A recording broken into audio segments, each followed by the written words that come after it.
Welcome back to another episode of Spank Ranch Garage. It's like 90 something degrees out here. It's terrible, I hate it. Anyway, we're gonna be talking coolant leaks because all my stuff starts leaking when it gets hot. So last time I had the old skid steer out, she blew all the coolant out the side of the engine somewhere, and now it's gone. So let's take a look at that and see where it's going. All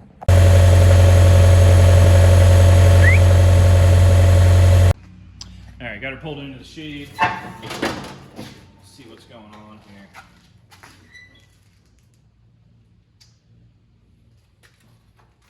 So I noticed last time I shut it off, I heard a hissing noise, and I felt the rad hoses, and they were all soft, and the rad was totally empty.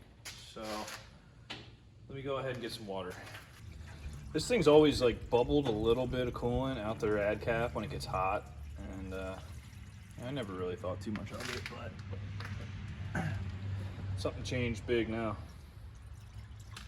We're gonna test this cooling system for leaks here. I've always wanted one of these kits. I never had one, so I just grabbed it on Amazon. 80 bucks, woohoo, China. With these, you can pump up your cooling system to whatever you want. 15 pounds of your rad cap pressure is. And you can observe for leaks when the engine's cold. That way you can get all over it and you're not getting burned on exhaust manifolds and stuff. It comes with a crap ton of adapters. I really only need these and the GM one, maybe the BMW one in the future. And then it also comes with this vacuum bleeder thing, so you can evacuate the system, suck the coolant back in on the hard to bleed cars. Never used one, never felt the need to have one. I think this is gonna be it.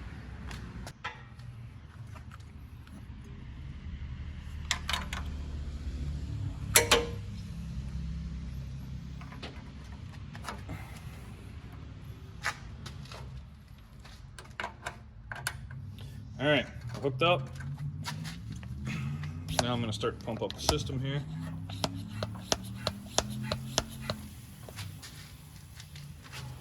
Oh my goodness. Well, that didn't take long. All right, I realize this is probably really hard to see. This is the lower cooling hose that is leaking. You really can't get in there and get a good look at it. Maybe you can see from there. I can't see, but it's coming out of somewhere with that hose, so. I knew this hose was shit anyway. I'm gonna go ahead and replace it.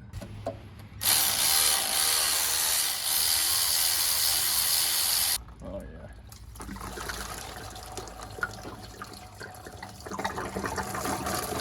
Big old flood ski.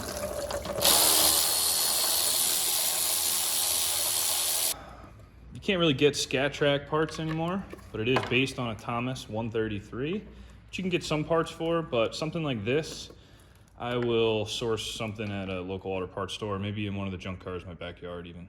So, because I'm a hoarder scumbag, I keep hoses off of like stuff that I parted out or like excess stuff. So I'm sure I got something that's gonna be darn close here somehow. That might do it if I lop this off here, lop this off here. I could make that work, so we'll keep that as an option. Tried to pinch this one, she'll probably fold up on me. That's gonna be no good.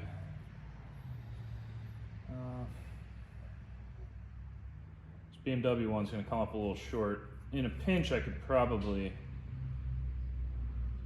make that work.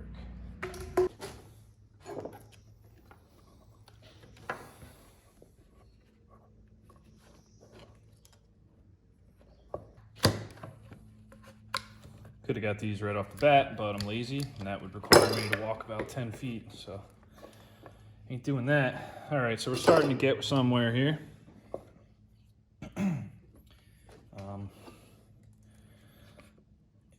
Might be a little tight squeeze, but I think we'll get it on there.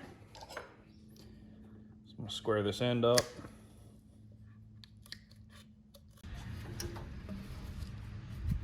Oh yeah, that's perfect. Okay. Wow. I actually got all the length I need. I can even trim this one a little more here.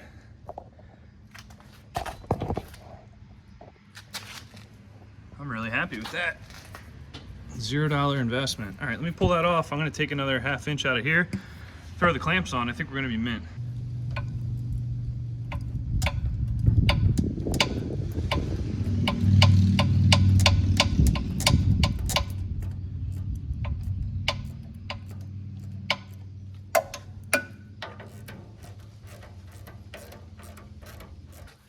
I buy coolant from local junkyard for $3 a gallon. You know, it looks dirty, but it really isn't. I mean, it's got a little color to it, but it makes a lot of people cringe. For old equipment and beater cars and stuff, you can't be spending $14 a gallon for glycol. So, you know, I take this used stuff, dump it in. That way, if something bad happens, it pukes its guts all over the lawn, I'm out $3. I'm not out $15 again. Another run to Wally World. And I used to just run water, but you know where that goes.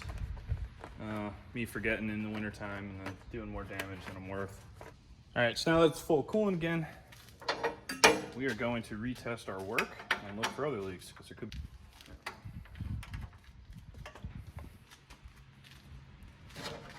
Take a look at what your caps are rated at. This is a 0.9 bar cap 30 years ago.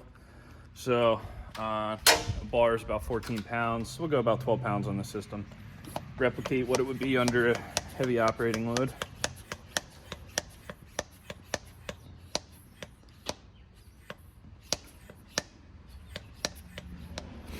All right, 14 pounds, whatever.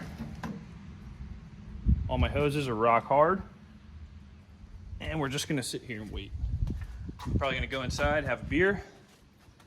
And when I come back outside, I want to see if this gauge hasn't moved. Here I am 15 minutes later. Grabbed another cold one. Had to grab the big boy because it's 88 degrees in the shop and probably like 92 out here. Oh yeah. Anyway, the important part is this puppy is exactly where we left it. So I'm confident this cooling system is tight.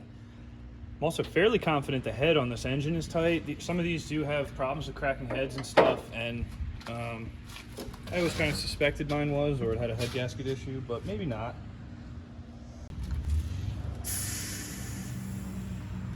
Bleed off your pressure. Pop this bad mamba jamba out of here.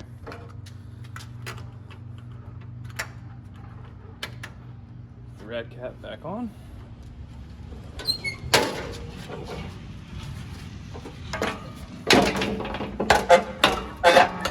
Close it up. Call it a day.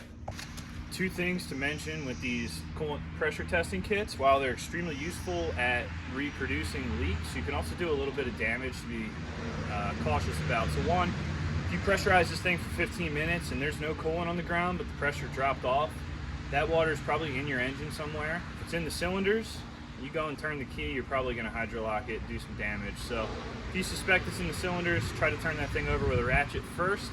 Pull the dipstick, see if it's in the crankcase. If you got a rad with a split heat exchanger in it, that coolant could push into the transmission. A couple different places it could go. So that's just something to consider. This was a real easy fix. I expected this to be like a freeze plug or something more complicated. So let's go out and do the same procedure on my Duramax that also has a coolant leak, and we'll see what we find. All right, same process here. The reason we're testing this is because when I get this thing really hot and I got the AC cranking and I'm climbing hills and stuff, some coolant somehow gets on the serpentine belt and whips on everything. So this kit will be important because I obviously can't find this leak when it's running because it's flying around everywhere. So this is adapter number 10 in all these Chinese kits. This will fit like every GM that I can think of from early 90s. Like probably 92 and up. This will fit just about every GM. Or every GM with an expansion tank at least. And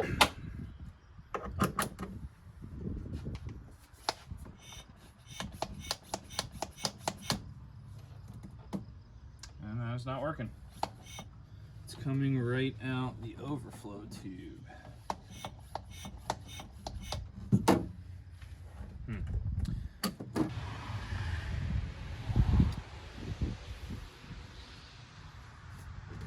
It's a little lube, I think, on the O-rings there. I don't know if I had seated all the way. It's got a seat on the face surface, so it blocks off the overflow hose.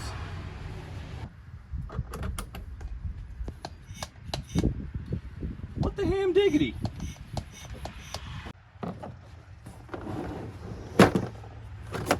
First, check the instructions.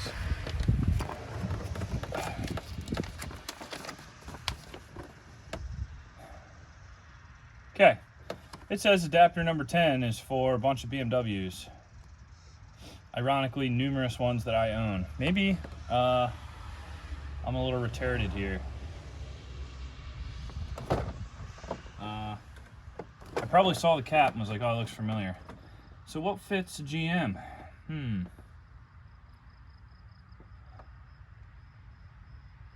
Ford Saab GM, so it's 21.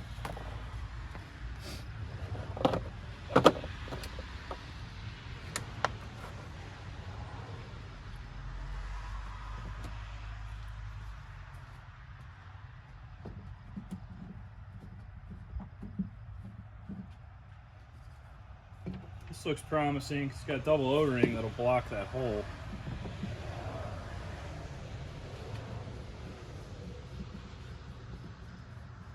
Good golly, if that was it, I'm gonna feel like a real idiot.